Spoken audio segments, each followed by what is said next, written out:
Welcome back, everyone, to the Rebel Crow Psychic Show with your host, Athena Silver. Tonight, we're having another wonderful guest on, an author who has written 7 books. Her name is Cait Johnson, and her latest book is Witch Wisdom for Magical Aging.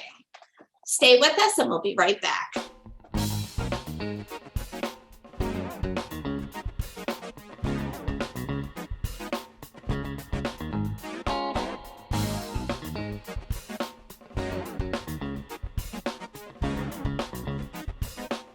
We're back.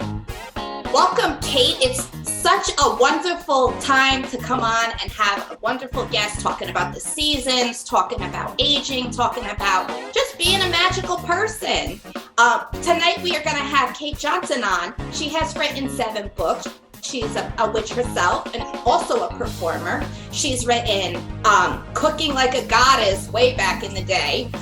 She's also written Celebrating the Great Mother, and her latest work, Witch Wisdom for Magical Aging, Finding Your Power Through the Changing Seasons. Thank you, Cait, for coming on. It has been such a wonderful read. I really enjoyed your book. So glad. It's so much fun to be here with a kindred spirit and a kindred spirit audience. Yay.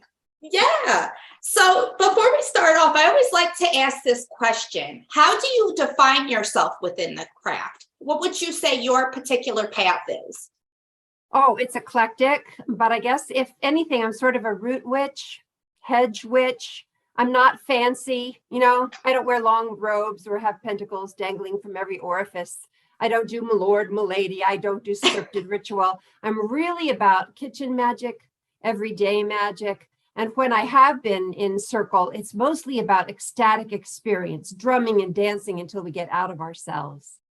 I can definitely tell reading your book that you and I practice very similar things. I am a kitchen witch myself. But it's been lovely going through your book. One thing that really stood out to me was how you have a personality for each one of the 4 sections of the book that correspond with the seasons. Can you talk a little bit about how those 4 personalities came about? That was so much fun. I don't believe in channeling per se, not really, but I swear to goodness, these crones just sort of came through me, and each one felt very different. Their energies felt very different. And when I was writing their section, I felt like the voice changed a little bit. So I had great fun getting to know these old gals. And I just want to do them proud in the book. Absolutely. There was the root witch for winter. There was the winged witch for spring, the mer witch for summer, and the kitchen witch for fall. And all of them brought such eclectic views to aging and the process of kind of becoming like your best self.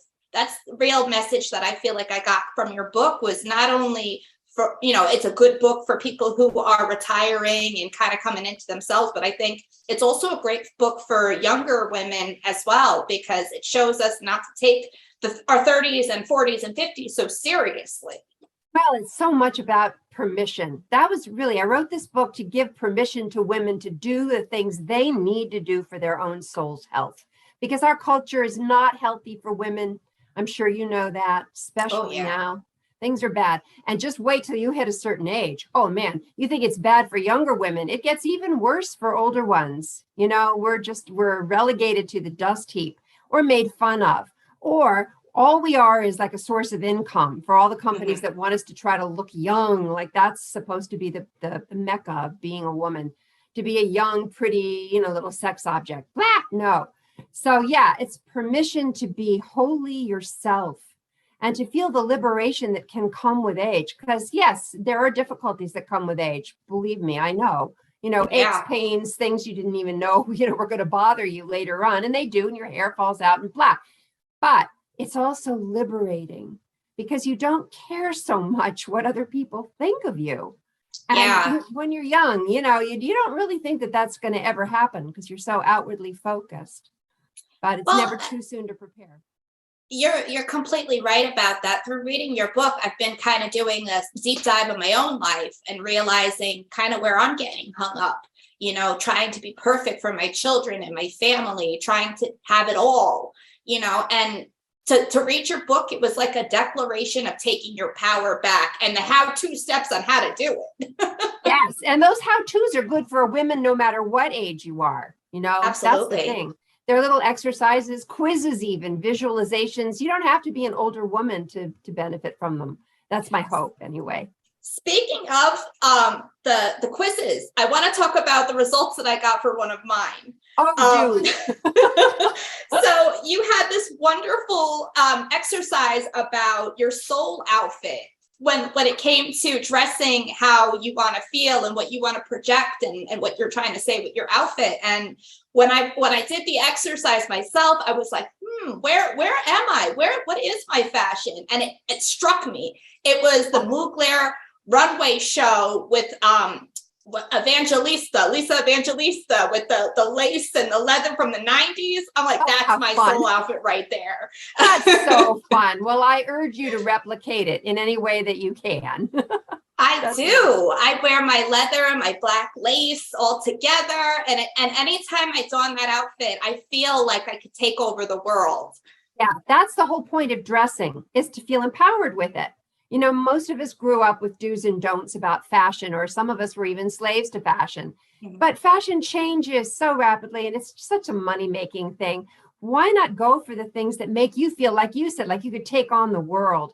That's what I believe in. Wear the things that make you feel strong and beautiful in yourself. And there's a lot of unrules that you put in there as well. Rules about how to undo some of the programming that's been set up, on a societal level, and, even just how us feminine presenting people and women, how we see ourselves within, society. It's nice to have those words written where it says, if you want to wear white, after Labor Day, go for it. If you want to wear all white, why not? What you want. Right. And who's going to be sitting there with a rule book saying, I'm sorry, that's not good. Now, if you can't do that, no, you hit a certain age and you just don't care anymore. You want to feel good in yourself. So my next question for you is, who did you write this book for? Who was that person that you were looking at, that you were thinking, let me give this beautiful gift to them with these wonderful freeing words? Well, it's funny. I'm so lucky. I have several circles of really good friends, and I wrote it for them, for us.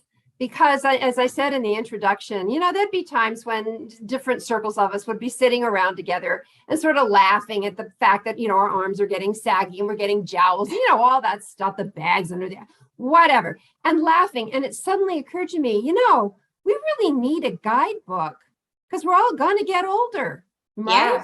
You know how this ends. So, but we don't have a guidebook in this culture. And so I thought, well, how fun would it be? Just like my cookbook was about restoring a sense of the sacred to cooking and eating, this is about restoring a sense of the sacred to being an elder. And goddess knows we need it in this culture.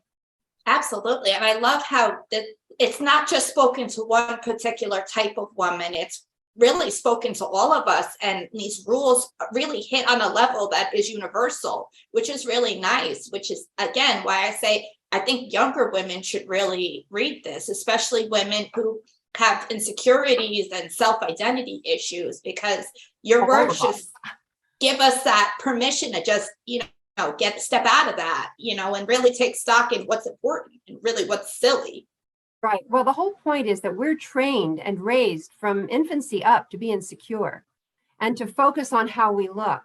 And why? Because it's a multi-billion-dollar industry. Weight loss, Botox, plastic surgery, hair dye, you name it, all these ways for somebody to make money off of our insecurities.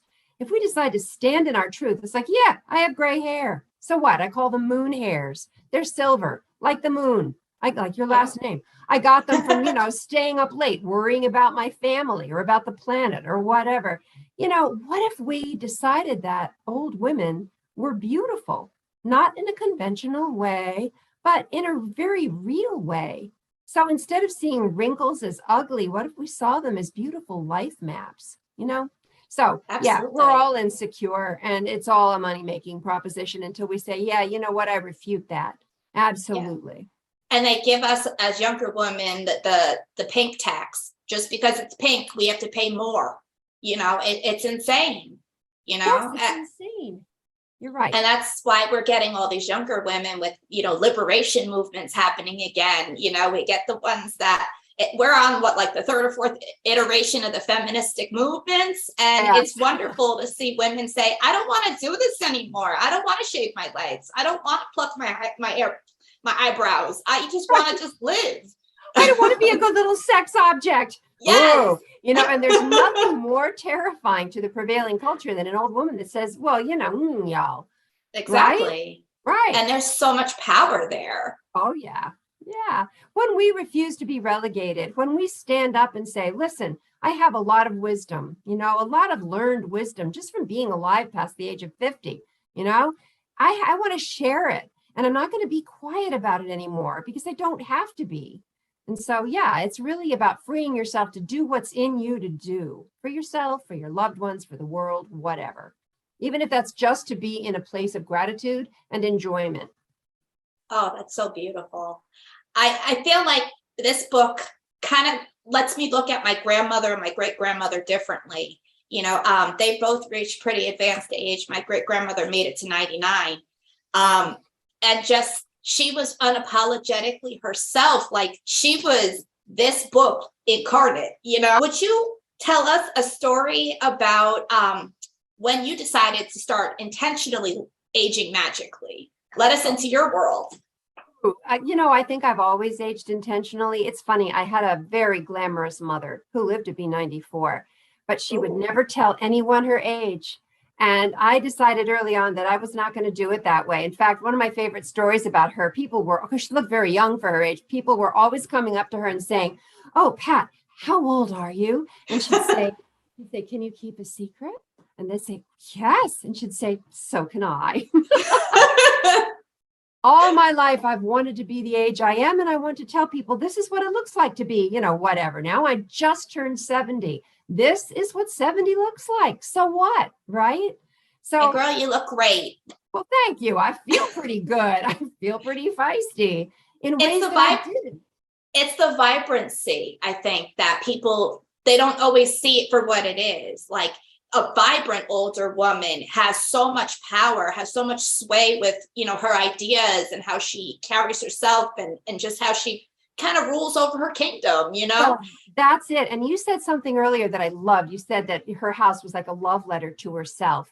That's really what part of the spring section of the book is about, is how to make your house like a love letter to yourself and your spirit. Yeah. To make it reflect who you truly deeply are. Great quotes in this book from older women talking about that very thing. One of them said, you know, my face is really, you know, it shows everywhere that I've been, everything I've experienced. Why would I want to erase that? You know, I loved it. All the quotes that I found really resonated with me, and I think they will with any woman that reads them. Yeah, you had some good Margaret Atwood ones. You had some Gloria Steinem in there. Oh, yeah. I was loving it.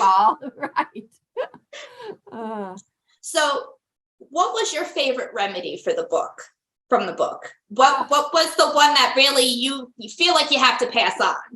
Oh, gosh, there's so many, but I love this whole season. Yes, it's so magical. It is the witch season. And it's fabulous. Anyway, so one of my simplest, most, you know, easy to do, get yourself a can of organic pumpkin puree, or if you're really cool and crunchy, you know, bake a pumpkin. That's fine too. Just scoop out the seeds, mash it up and put it on your face. It's especially warm. It is such a lovely mask and it's very nourishing to your skin. Leave it on, you know, 15 minutes, half an hour, and then rinse it off. And you'll be amazed at what it's doing for your skin to nourish it. Again, most of the recipes in here, well, all of the recipes, they're not about trying to look younger. They're about nourishing yourself as deeply and fully as you can. So you feel the healthiest, the most vibrant that you can. You said something earlier that I really liked about energy, vibrancy. There's a little story I think it's in the intro. A friend of mine said, you know, I went to a wedding and I saw this 90-year-old woman dancing, and I swear she was the most beautiful woman there because it was all about her life force and her energy, and she was just glowing with it. That's what gives us real depth and deep beauty, is oneness with our spirits, and they're all about life force. So you could also always tell who's chasing that vitality and who is just living in it, you know, and who's not afraid to just, even if it's not perfect proportioned to still hold on to it in the way that they can. Right. And also, I think it's important for older women, particularly, to learn how to say no and to rest, because if you're constantly trying to give out your vitality, you're going to get depleted. So Absolutely. That's another thing that the book really talks about, is the necessity for deep rest and giving yourself permission not to do and produce and do and produce. Because for most of us, that's what we do, right? Especially younger. Oh my God, you feel like you have to save the world and you're just going to go until you drop. Right? Oh yeah, I hear you. Also, the chapter about legacy really spoke to me where I'm at right now, about what we leave behind and what ideas and words outlast us. Like, just a lot of the profound thinking in this book. Like, you have to be ready for it, because it's going to change your life whether you want it to or not. That's a nice thought, actually. Legacy is huge. This season particularly is about going to seed, which is kind of funny, when you think, well, we're all kind of going to seed, but that's not what I'm talking about. Seeds are what we leave behind that will grow the next crop, that will nourish the next generation. And so, sure, this book is part of my legacy, and that was why I wrote it. And who knows what I'll do next? So I don't know. I'm sure it'll be good. I'm sure it'll be nice and interesting and thought-provoking, just like this book. I hope so. I'm thinking now, actually, I've written a bunch of fairy tales featuring old women. Because if you know much about like traditional fairy tales, most of the old women in there are scary. But of course they would be, because they don't care about the prevailing culture, and they can be very stern. So I thought, well, why not write a series of fairy tales for the modern reading audience, that feature feisty crones? So that's what I'm doing now. I can't wait to read it. And when you have it out, please come back on the podcast. I would love to talk to you about it. I'd love to. We'll see if I can find a publisher. But you're right. A lot of those stories are written about like Baba Yaga and about, the witch who's going to eat the kids. And, and yeah, I guess you're right. We're kind of programmed to be scared of our mortality and scared of our aging. We have to come to terms with death. This culture's not good with death. Although hospice, I think, has done an awful lot towards changing that. I took care of my dad for the last 3.5 years of his life. He lived here with me, and he died at 99, and I was right there with him. It was huge, I'm telling you. But yes, hospice is great because it's making death just a part of life instead of being something really scary that happens as far away as possible. So I'm grateful. I'm grateful to hospice, and I'm grateful to the shift, I think, that's happening in our culture around dying. Absolutely. The fact that people are going and mindfully planning their own services for end of life celebrations and not waiting until they pass to have their friends around them to talk about it. I really enjoyed that part of your book as well. Why wait, right? Why not have people say great things about you while you're still alive? Right? But I think, I'm also a medium myself. So I've kind of seen the spiritual side of what happens after they transition. And a lot of them bring up, so-and-so said this at my funeral. So-and-so loved me this much that they showed up. And those are the ones that, those spirits come in with such gratitude and just a calmness to them that their life has been completed because they felt like fully venerated, fully honored through the act of their funeral services. And it's nice to have a hand in it so you can really make the decisions that are right for you. Sure. Most people don't want to talk about it is the problem. So yeah, it's like we have to, I believe, okay, here's my thing. I believe that we are on the cusp of a huge revolution, and it embraces death. It embraces aging. It empowers especially aging women, elders instead of the elderly. And I believe that we can all be part of that revolution, and we can start now, like you're young, but it's never too early to start. So I see myself as a crone in training. I hear you. I was a crone in training for a long time. I get it. Yeah. There are worse things to be. It's really kind of fun. When I was going through and, back to what we were talking about with the funeral services, I actually took a moment and rewritten my plans. It made me stop and think, because I have some really unusual requests and I really need to have them written down so that people don't forget. I think that's great. And it does give you a different perspective on living when you've prepared for your death that way. It makes you, I think, more mindful. and more appreciative of the time that we have left, right?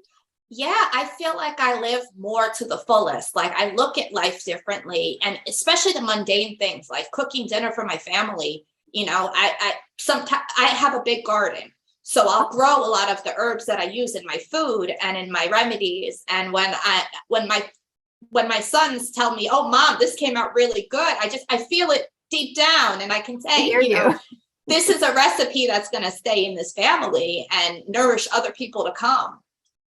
Write them down. Seriously, write down your own little cookbook recipes. It'd be wonderful. By the way, what is your favorite remedy that you make? My favorite remedy? That's a good The question. It is basically anything with rosemary, because I make everything with rosemary. I like to make tinctures and stuff, especially in the fall with the harvest. And, I grow a lot, so I have to figure out ways to preserve it. Yeah, I tell you, right? You're against the clock, running, trying not to waste Mad any. dash. Yeah. Exactly. So anything with rosemary really does it for me, especially when it comes to like cooking, just cooking with it. And you as a kitchen witch, I'm sure you have your special herbs and your, concoctions. Thyme is my favorite. I love thyme. I put it on everything. And cayenne. Yep. Great stuff. Well, I did have to say, I will be trying your roasted vegetables from your autumn feast. I'm going to be giving that one a try. I was like salivating as I was reading it. I'm like, good ooh, sign. I would cook good potatoes. Roasting is so much fun because, after you prep the vegetables, which can take a little time, but then you just put them in the oven and forget about them for a while. You can go take a nap, right? So. Oh, yeah. Well, I make a lot of like whole chickens and stuff like that. So I stuff them in, set them on to time, and I go about my business. Isn't it great? If you have, I don't use a crock pot that much, but it's extremely handy for some things, right? Slow cooking is terrific. I love slow cooking. Oh, that's a staple for autumn. You got to come like September. I'm dusting it off the slow cooker, getting the recipe book out. Time. Oh, I love soup. I don't. Summer's my least. Summer's great. And I've learned to appreciate it, but anything that's too hot to make hot soup, I'm not as much a fan of. I love it when the weather gets cold. Same. I look great in jackets, so jacket weather all the way. Oh boy, I agree. In this book, you touch on many different aspects of aging and the effects of aging when it comes to our personal lives. Can you talk a little bit more about personal identity and how it features in this particular stage in your life? Well, I think our job is to become more fully who we are. In fact, one of my favorite quotes is from Dolly Parton, of all people. And she says, find out who you are and then do it on purpose, which I think says it all. So to be an integrated person, to be authentic, is the job, I think, of the old woman. I forget who said, as an old woman, I have an opportunity to become who I always should have been or who I really want to be. So it's about uncovering, peeling away the layers to uncover the integral part of the self. So great. So beautiful. Fewer influences from outside trying to mold you and pound you, right, into a certain shape. You just say, no, I'm not doing that. I'm going to really listen to my inner self and become who I really want to be. It's really wonderfully freeing. Oh, I bet. I can't wait till I can do it all the time. Right. Oh, you don't have to wait. Start now. I think I will. So that being said, what was the overall message that you're trying to, bring to the listeners today with this book? Is there any particular, last declaration, last message you want to give to us? Yes, our culture is cruel and wrong. So see the beauty in older women. See the beauty in the wrinkles and the sag. See the wisdom. See the value. And free yourself to become that which really sings to your soul. Oh, beautiful words. I love it. So tell my followers how to keep in touch with you and how to find you after this interview. Right. Well, they can email me. And let me give you my email address. They can also contact me through my website, which is just caitjohnson.com, CAIT Johnson, all one word.com.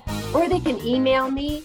It's CAIT and then the initial P, like Petunia, Johnson, JOHNSON, all one word, at Gmail. Well, thank you so much, Cait, for coming on. It has been such a pleasure to talk to you and to read your book. Again, everyone, it's Witch Wisdom for Magical Aging, Finding Your Power Through the Changing Seasons by Cait Johnson. I'm Athena Silver, your host. I'm a professional psychic medium and a witch.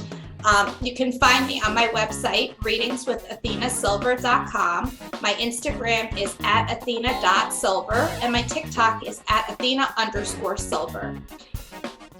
Thank you for joining us today. Make sure that you check back bi-weekly at rebelcrowpsychicshow.com for free episodes. And we're also available on YouTube. Have a great day, everyone, and thank you again, Cait, for joining us.